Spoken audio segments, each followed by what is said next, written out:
Pernah nggak tunggu sih, kamu melihat situasi di acara ulang tahun anak-anak, ada satu anak yang cuman bisa menatap nanar ke arah kue tart coklat yang menggunung itu, sementara teman-temannya lahap makan, ibunya buru-buru menarik tangannya sambil bilang, "Jangan ya, nanti gatal-gatal." Wah, sering banget. Dan biasanya nggak lama kemudian ada tante-tante atau tetangga yang nyeletuk, "Ah, ibunya terlalu manja tuh, kasih aja dikit biar kebal." Nah, itu dia, kalimat "kasih aja dikit biar kebal" itu loh. Rasanya itu jadi kalimat sakti yang sering banget kita dengar. Padahal, kalau dipikir-pikir, itu berisiko banget nggak sih? Atau jangan-jangan itu emang cara kerjanya. Jujur ya, itu adalah salah satu miskonsepsi paling berbahaya yang masih beredar di masyarakat kita. Alergi pada anak itu bukan sekadar pilih-pilih makanan atau manja, tapi perang biologis yang terjadi di dalam tubuh si kecil.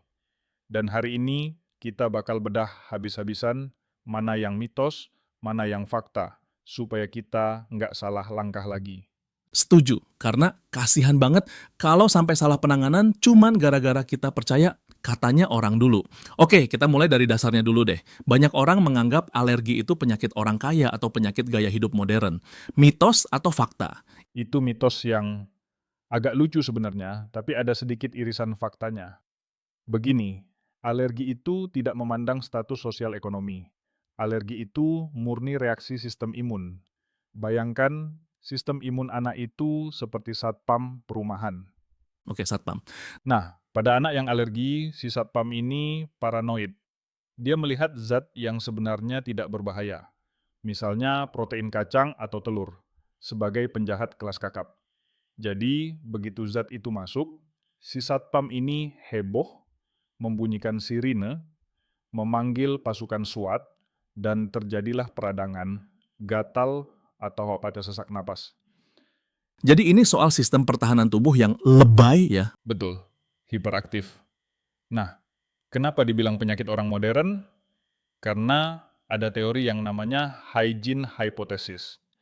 Fakta menariknya adalah, di lingkungan yang terlalu steril, terlalu bersih, sistem imun anak jadi kurang kerjaan karena jarang ketemu kuman jahat beneran. Akhirnya, dia mulai menyerang hal-hal yang enggak berbahaya seperti debu atau makanan. Tunggu, jadi maksud kamu kalau anak main kotor-kotoran di tanah, itu justru bagus? Berarti mitos dong kalau orang bilang anak alergi karena rumahnya jorok. Justru kebalikannya, itu fakta yang sering terbalik di kepala orang. Lingkungan yang terlalu steril bisa meningkatkan risiko alergi. Tapi bukan berarti kita biarkan anak makan tanah ya. Poinnya adalah keseimbangan. Paparan terhadap mikroba alami itu melatih satpam tadi untuk membedakan mana musuh beneran, mana yang cuman tamu lewat. Oke, itu mind blowing sih. Jadi jangan terlalu obsesif sama hand sanitizer ya. Nah, sekarang kita masuk ke mitos legendaris yang tadi kita singgung di awal. Kasih sedikit-sedikit, lama-lama jadi kebal. Ini sering banget dipraktikkan orang tua ke anaknya yang alergi udang atau seafood. Mitos atau fakta? Itu mitos besar dan sangat berbahaya. Tolong dicatat tebal-tebal ya. Alergi makanan itu bukan seperti latihan angkat beban, di mana makin sering dilatih makin kuat. Reaksi alergi itu tidak bisa diprediksi. Tidak bisa diprediksi gimana maksudnya? Gini, mungkin kemarin anak dikasih udang sedikit, reaksinya cuma gatal di bibir. Orang tuanya mikir, oh aman, cuman gatal dikit. Besoknya dikasih lagi dengan dosis sama, reaksinya bisa langsung anafilaksis, tenggorokan bengkak, sesak napas, tekanan darah drop. Itu bisa fatal dalam hitungan menit. Seram juga ya. Jadi konsep desensitisasi atau terapi biar kebal itu nggak bisa dilakukan sendiri, di rumah pakai ilmu kira-kira. Nggak boleh. Itu harus di rumah sakit, diawasi dokter spesialis, dengan takaran mikro yang terukur. Kalau dilakukan di meja makan rumah dengan modal katanya nenek, itu sama aja main Russian roulette sama nyawa anak. Oke, noted. Jangan jadi dokter dadakan. Tapi ada juga nih anggapan lain. Banyak orang tua yang pasrah mikirnya, ah ya udahlah, ini turunan, nggak bakal bisa sembuh. Apakah benar alergi itu vonis seumur hidup? Ini kabar baiknya, mitos. Tidak semua alergi itu seumur hidup. Banyak anak yang outgrow atau tumbuh melampaui alerginya, terutama untuk alergi susu sapi, telur, gandum, atau kedelai. Seiring bertambahnya usia, Sistem pencernaan dan imun mereka makin matang, si satpam tadi jadi lebih bijak dan nggak paranoid lagi. Wah, ada harapan dong ya. Ada banget. Tapi ada pengecualian. Untuk alergi kacang-kacangan, seperti kacang tanah atau tree nuts, dan seafood, ikan, kerang, udang, itu cenderung lebih persisten dan sering terbawa sampai dewasa. Jadi strateginya adalah pantau terus dan cek ulang secara berkala ke dokter. Jangan asal nebak, kayaknya udah sembuh deh. Bicara soal tebak-tebakan, ini sering terjadi di grup WhatsApp keluarga. Anak batuk pilek lama sedikit, langsung dibilang, wah ini pasti alergi dingin. Atau anak beruntusan dikit, ini pasti alergi susu. Sebenarnya segampang itu nggak sih mendiagnosis alergi? Hahaha, diagnosis via WhatsApp ya. Itu masalah klasik. Jawabannya, tidak semudah itu. Gejala alergi itu peniru ulung. Batuk pilek lama bisa jadi alergi, tapi bisa juga infeksi virus berulang atau masalah THT lain. Beruntusan bisa jadi alergi, bisa juga biang keringat atau infeksi jamur. Jadi kalau ada orang tua yang langsung ganti susu anak ke susu soya mahal cuma karena anak batuk, itu langkah yang buru-buru. Sangat buru-buru dan boros. Mitos yang sering beredar adalah semua gejala aneh pada anak adalah alergi. Faktanya, untuk memastikan alergi butuh tes klinis.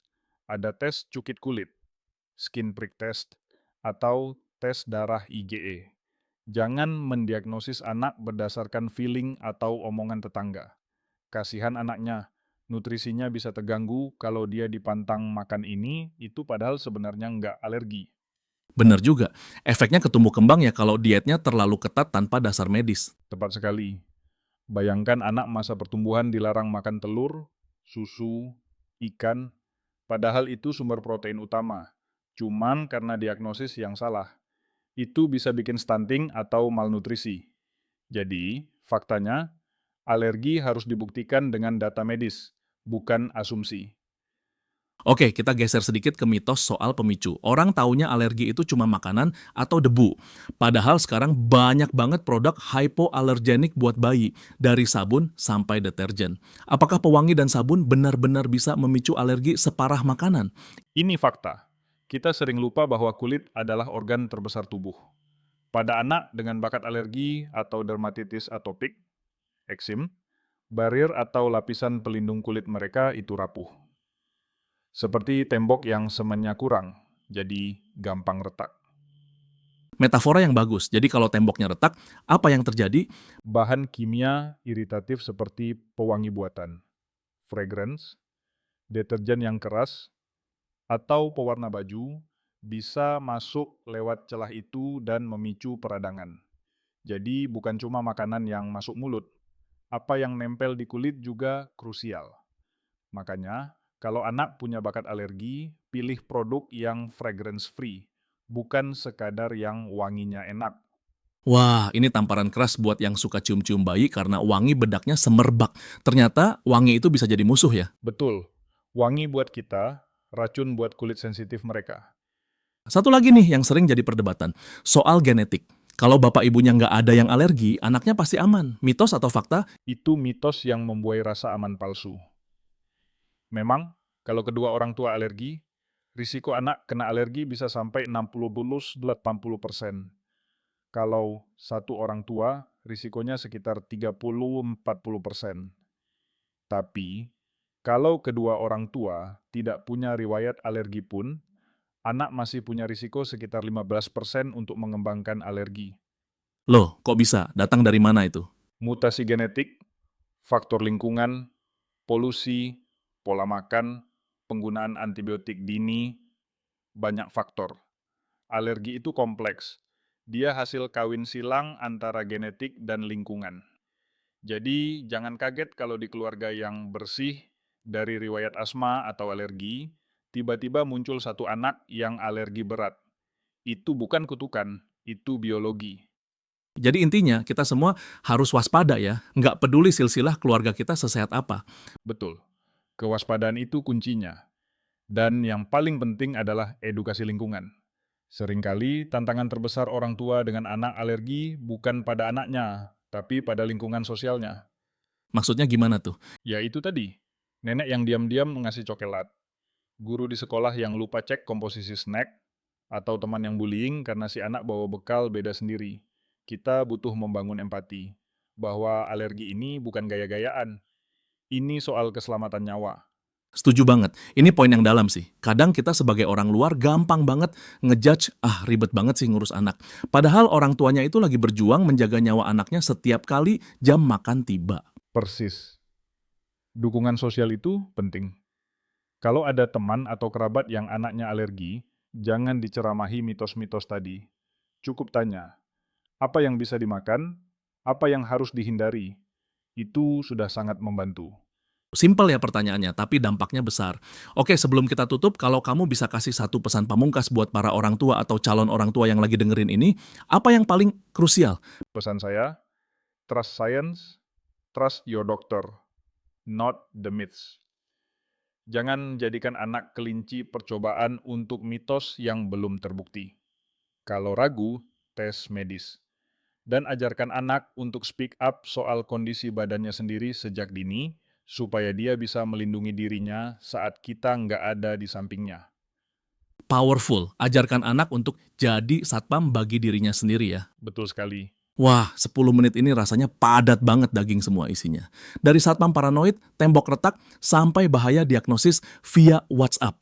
Terima kasih banyak ya sudah meluruskan benang kusut di kepala kita soal alergi anak ini. Sama-sama. Senang bisa berbagi. Semoga makin banyak anak yang selamat dari risiko alergi karena orang tuanya makin pintar. Amin. Nah, buat kalian yang merasa episode ini nyentil banget atau justru membuka mata kalian, jangan disimpan sendiri infonya. Betul. Share episode ini ke grup keluarga, grup arisan, atau ke pasangan kalian.